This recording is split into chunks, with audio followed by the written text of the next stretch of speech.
Hi എല്ലാവർക്കും നാടൻ രുചിയുടെ മറ്റു കുക്കിംഗ് സ്വാഗതം. നമ്മൾ ഉണ്ടാക്കുന്നത് ഗോബി മഞ്ചൂരിയാണ്. ഞാൻ പഠിക്കുന്ന സമയത്തൊക്കെ തട്ടുകടയിൽ നിന്നൊക്കെ വാങ്ങിച്ച് കഴിച്ചിട്ടുണ്ട്. നല്ല ടേസ്റ്റാണ്. അപ്പോൾ ആ ടേസ്റ്റിൽ തന്നെ നമുക്ക് ഉണ്ടാക്കാൻ പറ്റും വീട്ടിൽ തന്നെ. അപ്പോൾ നമുക്കത് എങ്ങനെ ഉണ്ടാക്കുന്നതെന്ന് നോക്കിയാലോ. അപ്പോൾ ആദ്യം തന്നെ നമ്മൾ കോളിഫ്ലവർ കട്ട് ചെയ്ത് മഞ്ഞൾപ്പൊടിയും അല്പം ഉപ്പും ചേർത്ത് വെള്ളത്തിൽ കുറച്ച് നേരം ഇട്ട് വയ്ക്കുക. അതിനുശേഷം അത് കഴുകിയെടുക്കുക. അതുപോലെ ചെറിയ പീസുകളാക്കിയിട്ട് എടുക്കണം. അതിലേക്ക് നമുക്ക് അല്പം ഉപ്പും പിന്നെ കാശ്മീരി ചില്ലിപ്പൊടിയാണ് ഇടുന്നത്. അപ്പോൾ ഇത്തിരി കൂടി നല്ല കളർ കിട്ടും. പിന്നെ കായപ്പൊടി, അല്പം കായപ്പൊടിയും ഇടാം.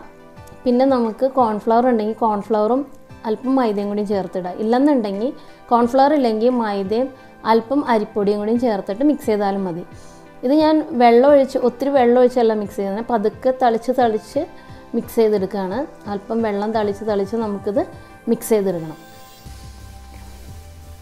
പിന്നെ അല്പം വിനാഗിരി അല്ലെങ്കിൽ അല്പം നാരങ്ങ നീര് ചേർക്കണം, നല്ലതാണ്. എന്നിട്ട് അല്പം വെള്ളം ഒഴിച്ച് നമുക്കിത് നന്നായിട്ട് മിക്സ് ചെയ്തെടുക്കാം.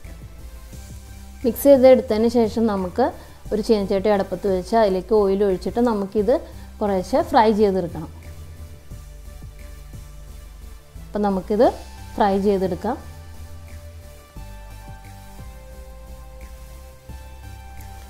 ഈ ഒരു പരിവായി കഴിഞ്ഞ് കഴിയുമ്പോൾ നമുക്കത് കോരിയെടുക്കാം. അപ്പോൾ അതുപോലെ നമുക്ക് എല്ലാം ഫ്രൈ ചെയ്തെടുക്കണം.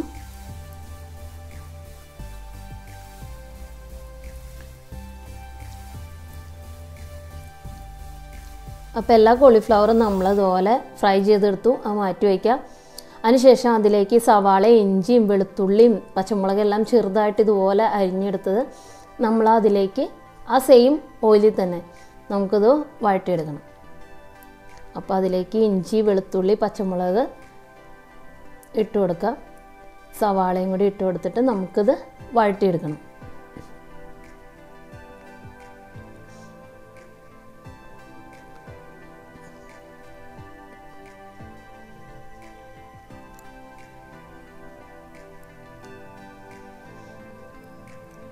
അതിലേക്ക് അല്പം ഉപ്പ് ചേർത്ത് കൊടുക്കാം.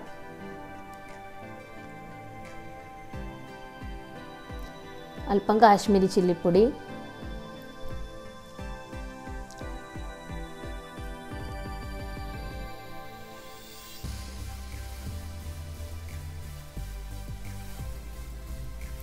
അതിലേക്ക് തക്കാളിയും ഇതുപോലെ തന്നെ നമ്മൾ ചെറുതാക്കി അരിഞ്ഞതാണ്. നന്നായിട്ട് ചെറുതാക്കി അരിഞ്ഞെടുത്ത് തക്കാളി അതിലേക്ക് ഇട്ട് നന്നായിട്ട് വഴറ്റിയെടുക്കാം. അതിലേക്ക് അല്പം പഞ്ചസാര, മല്ലിയില നന്നായിട്ട് ചെറുതാക്കി ഒത്തിരി മല്ലിയില,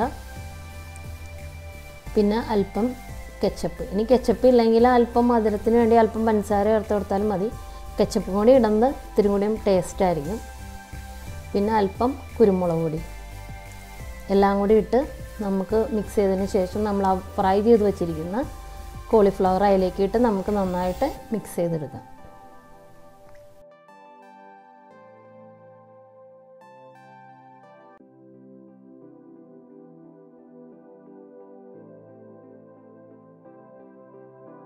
അപ്പോൾ നമ്മുടെ ഗോബി മഞ്ചൂരി ഇവിടെ റെഡിയായി. വളരെ എളുപ്പമാണ്. എല്ലാവരും ട്രൈ ചെയ്ത് നോക്കണം. കഴിക്കുന്നതിന് മുന്നേ ഇതുപോലെ കുറച്ച് സവാളയും കുറച്ച് മല്ലിയിലയും കൂടി അതിൻ്റെ മീതെ അങ്ങോട്ട് ചെറുതായി അരിഞ്ഞത് ഇട്ടാൽ നമ്മുടെ ഗോബി മഞ്ചൂരി റെഡി. അപ്പോൾ എല്ലാവർക്കും വീഡിയോ ഇഷ്ടമായാൽ ലൈക്ക് ചെയ്യുക, ഷെയർ ചെയ്യുക, കമൻറ്റ് ചെയ്യുക, സബ്സ്ക്രൈബ് ചെയ്യുക. അപ്പോൾ മറ്റൊരു വീഡിയോ ആയിട്ട് നമുക്ക് വീണ്ടും കാണാം. Thank you.